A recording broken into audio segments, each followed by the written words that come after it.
Bonjour à tous et bienvenue dans cette nouvelle vidéo. Aujourd'hui, je vais vous parler d'un sujet qui me tient à cœur, à savoir mes deux reprises d'études. La première que j'ai réalisée il y a maintenant 7 ans, la deuxième qui est en cours au moment où j'enregistre cette vidéo. Mon objectif est ici d'apporter un témoignage pour aider ceux qui parmi vous réfléchissent à reprendre une formation, mais qui hésitent à le faire et se posent des questions. Allez, c'est parti!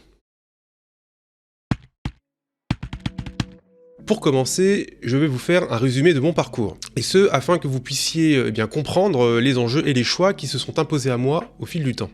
Après avoir obtenu mon bac en 2009, j'ai été admis dans une école d'ingénieur où je suis resté 3 ans. Pour ceux qui connaissent le système, j'ai donc fait 2 années de classe préparatoire intégrée, suivies d'une première année de cycle ingénieur. Seulement voilà, au cours de cette 3e année, c'est-à-dire à mi-chemin du titre d'ingénieur, je me suis rendu compte que je ne savais absolument pas où me dirigeaient ces études. Jusque-là, tout ce que j'avais fait dans ma vie, c'était avaler et restituer des kilomètres de maths et de physique. Je n'avais aucun recul tant sur les débouchés que sur les applications de ce qu'on m'apprenait, et ce que je faisais m'apparaissait en fait complètement vide de sens.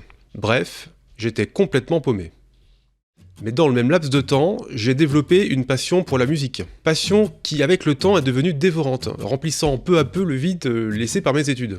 Résultat des courses, en 2012, après avoir raté ma 3e année par désintérêt, j'ai arrêté mes études pour devenir musicien et monter un groupe avec des amis. Alors, ce n'était pas juste un groupe pour le loisir. On a pris le truc vraiment au sérieux, comme des entrepreneurs montant une entreprise en fait. Notre quotidien consistait à composer nos morceaux, à les répéter, faire de la communication autour du projet, trouver des concerts et nous y produire. Et contrairement à ce que beaucoup de gens pensent, c'est loin, très loin d'être un métier facile. C'est au contraire très exigeant, et le volume de travail à fournir pour le faire sérieusement est colossal. Mais en attendant que le projet grandisse, il fallait bien vivre. Faute de réelles qualifications, j'ai donc fait toutes sortes de petits boulots alimentaires à côté de mes activités musicales. Restauration, bâtiment, garde d'enfants, animation en centre de loisirs, concierge, et les choses se sont passées comme ça jusqu'en 2016, année où le groupe s'est séparé brutalement sans perspective de reprise.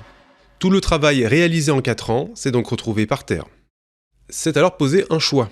Remonter un groupe de zéro et à nouveau galérer pendant des années, au risque soit de tout reperdre, soit que cela n'aboutisse pas. Oui, parce que, à supposer que le nouveau projet puisse tenir sur la durée, il avait de toute façon des chances limitées de succès vu la compétition dans le milieu de la musique. Ou alors reprendre une formation avec pour objectif d'apprendre un métier stable et intéressant.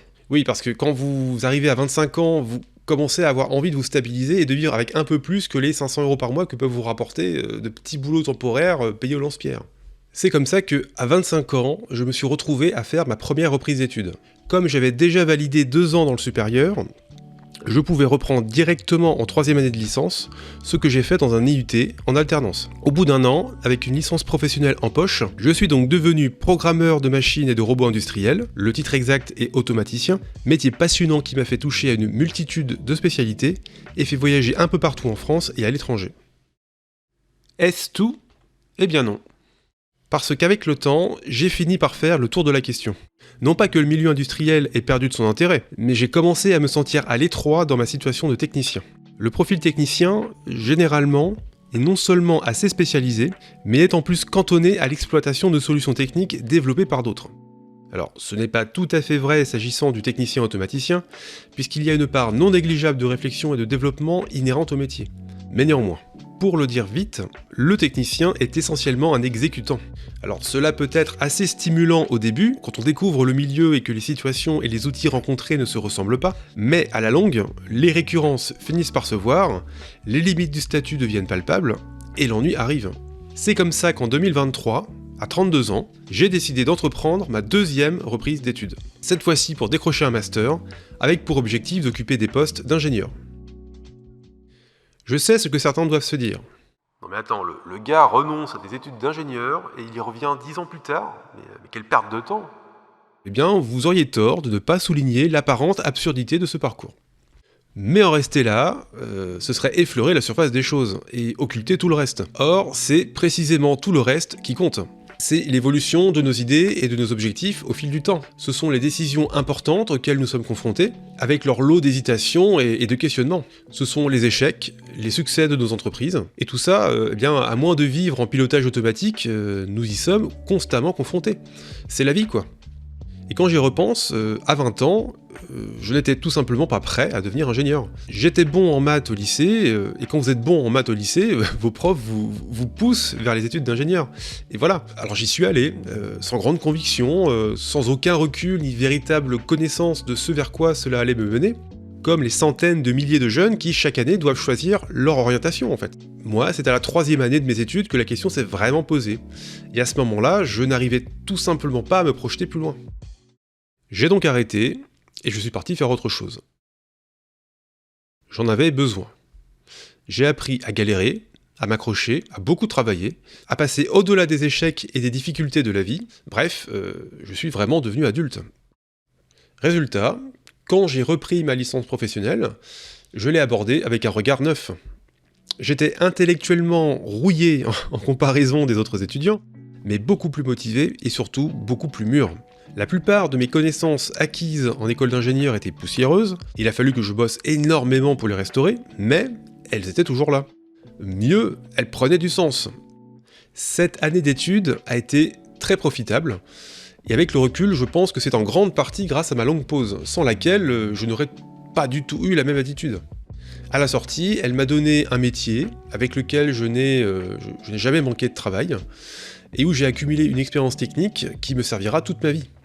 Au moment où je vous parle, c'est-à-dire à la moitié de ma première année de master, et après plusieurs années passées sur le terrain, j'ai l'impression de revivre mon année de licence en mieux. Je sais exactement pourquoi je reprends cette formation, les notions que j'y aborde trouvent tout un écho dans une de mes expériences passées, bref, ce que je fais a du sens. Alors pour vous qui regardez cette vidéo, peut-être que vous vous êtes reconnu, même partiellement, dans les situations que je vous ai racontées. En tout cas, je suppose que si vous êtes là, c'est que l'idée de reprendre une formation vous travaille l'esprit, et que vous êtes dans une phase de réflexion sur votre orientation, et que vous hésitez à vous lancer. On ne va pas se mentir, oui, reprendre ses études est un défi personnel. Selon votre situation, cela soulève tout un tas de questions très légitimes. Mais dites-vous bien que c'est possible. Vous n'êtes pas trop vieux. J'ai repris un master à 32 ans. Quelles que soient les étapes de votre parcours, elles vous ont toutes renforcé. Il y a forcément des choses instructives à en tirer. Vous avez l'expérience et la maturité, des qualités précieuses qui compenseront largement la baisse relative de votre niveau scolaire. Alors oui, c'est vrai, selon votre situation, cela peut induire une baisse, voire une perte de salaire. Mais dites-vous d'une part que c'est temporaire, et que vous le rattraperez largement une fois votre diplôme en poche, et que d'autre part, des solutions existent pour éviter de vous retrouver complètement sans ressources. Je pense particulièrement à l'alternance, que je vous recommande vivement. Quoi qu'il en soit, ne laissez pas la peur ou la pression sociale dicter votre choix. Si vous êtes décidé à reprendre une formation, vous trouverez les ressources pour le faire, et vous réussirez. Quant à moi, j'espère que cette vidéo vous aura été utile. Il y a encore beaucoup de choses à dire au sujet de la reprise d'études, et je compte bien réaliser d'autres vidéos pour continuer à vous en parler. Pour ne pas les rater, je vous invite à vous abonner, bien sûr, mais aussi à liker et partager cette vidéo pour me soutenir. Je vous dis à la prochaine, et prenez soin de vous.